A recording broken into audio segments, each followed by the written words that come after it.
Assalamualaikum warahmatullahi wabarakatuh dan selamat malam. Perkenalkan kami dari kelompok 5.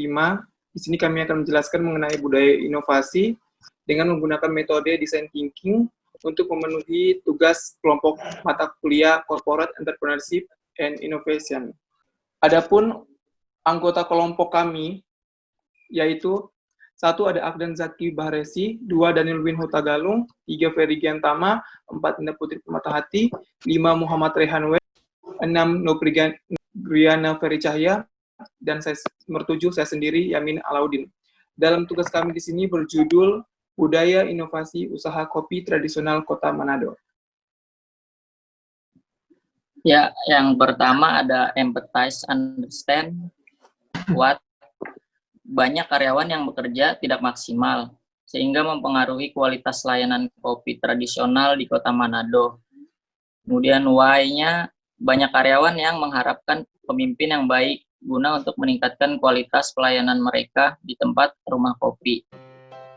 Kemudian ada how, seorang pemimpin diharuskan menjadi tegas dan memiliki ide-ide yang cemerlang sehingga dapat menghasilkan profit yang meningkat dan membuat karyawan serta konsumen merasa lebih puas.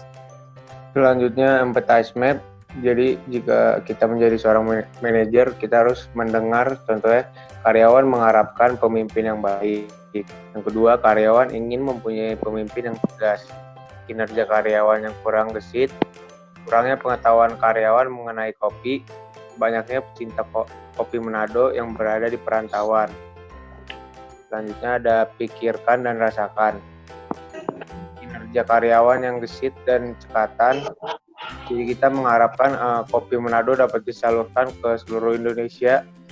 Kita juga merasakan ramainya pelanggan berkat rasa kopi dan pelayanan karyawan. Dan juga hubungan baik antara karyawan dan atasan. Dengan design thinking kita juga harus melihat bahwa karyawan kopi bekerja secara setengah hati akibat gaya kepemimpinan yang tidak sesuai. Karyawan melayani pelanggan dengan tidak ramah. Banyaknya komplain akibat kinerja karyawan. Adanya permintaan pembukaan toko di luar Kota Manado. Selanjutnya ada katakan dan lakukan. Yang pertama itu turun langsung melayani pelanggan agar mengetahui permintaan pelanggan, menegur karyawan yang tidak ramah terhadap pelanggan, adakan evaluasi sebelum toko tutup, memberi feedback atau reward bagi karyawan yang bekerja dengan giat. Lalu ada hindari harga kopi yang mahal, hindari karyawan yang tidak produktif, dan hindari arogansi dalam bekerja. Lalu dengan design thinking, kita mengimpikan toko yang selalu ramai, hubungan baik antara atasan dan bawahan, kinerja karyawan yang sangat memuaskan, dan kita mengimpikan kopi Manado menjadi terkenal. Selanjutnya yaitu mengenai define. Yang pertama di situ ada user, di mana user kita itu adalah karyawan yang bekerja di rumah kopi tradisional di Kota Manado, yaitu berjumlah 37 karyawan. Selanjutnya yang kedua ada need, di mana kita untuk mengetahui pengaruh budaya inovatif dan gaya kepemimpinan secara simultan dan parsial terhadap kinerja karyawan di rumah kopi tradisional di Kota Manado. Selanjutnya yaitu ada insight. Sumber daya manusia sangatlah penting untuk mencapai tujuan perusahaan dan begitu pula dengan seorang pemimpin. Dengan menjadi sumber daya manusia yang kreatif, inovatif, dan produktif secara otomatis akan membawa organisasi pada pencapaian tujuan yang telah ditetapkan dengan maksimal. Selanjutnya ada idiot. Idiot terbagi menjadi 2, yaitu consumer dan juga producer. Nah, untuk consumer sendiri, rumah kopi tradisional Manado terletak di kedai kopi di area tempat umum pilihan. Jadi, karena rumah kopi ini di daerah yang terlintas jalanan kota Katamso, membuat rumah kopi ini mengincar untuk konsumen yang bermacam-macam, mulai dari remaja, mahasiswa, pekerja, hingga masyarakat umum. Karena tujuannya itu untuk mereka berkumpul selain untuk bersantai dan juga untuk saling berinteraksi secara bebas. Nah, yang untuk produser sendiri, rumah kopi tradisional memilih kopi lokal Sulut asal kota Kota Mobagu karena sangat disukai oleh pelanggan karena cita rasanya yang khas.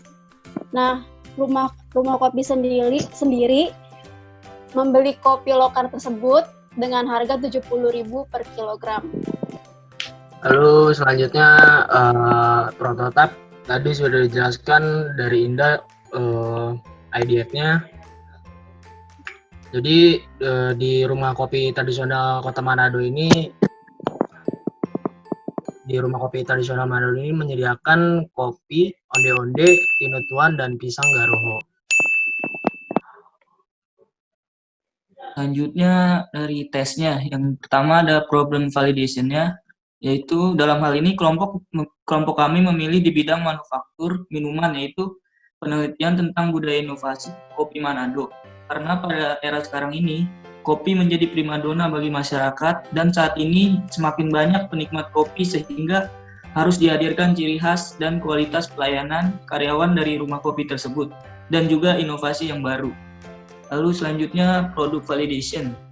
Produk validation dari hasil penelitian yang kelompok kami bahas bahwa untuk mempertahankan rumah kopi di tengah maraknya coffee shop lain yang mendominasi, kita harus memiliki ciri khas dan juga kualitas karyawannya, serta pemimpin yang baik untuk dapat mempertahankannya. Selanjutnya ada market validation. Dengan menggunakan sisi produksi, seperti menggunakan biji kopi murni, dan bisnis ini akan dapat diterima masyarakat dengan harga yang sangat terjangkau. Hal ini bisa menarik banyak masyarakat untuk tertarik. Selanjutnya customer validation. Dengan rumah kopi tradisional yang memiliki karyawan yang baik, masyarakat dapat merasakan perbedaan dari coffee shop lain karena rumah kopi memiliki beberapa ciri khasnya. Lalu di sisi harga rumah kopi Manado tradisional ini sangat terjangkau dan akan merasakan suasana baru. Sekian dari presentasi kami hari ini. Semoga dapat bermanfaat untuk sebagai bahan belajar. Terima kasih. Assalamualaikum warahmatullahi wabarakatuh.